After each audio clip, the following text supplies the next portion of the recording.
বাইর 700 টাকা 600 টাকা চাইতেছে, 500 করে কইছি দেয় না। দেন এই যে দেন 1000 টাকা দেন, পারবেন দেখেন, কেনা তো না তাহলে দিতে পারবেন, দেখেন দেন 2 কেজি মাপ দেন। হ্যাঁ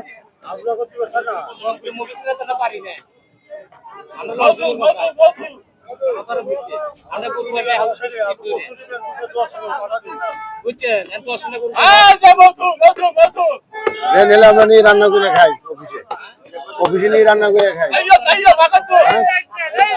কইছি তো 1000 টাকা দেন, দেন না 1000 টাকা দেন।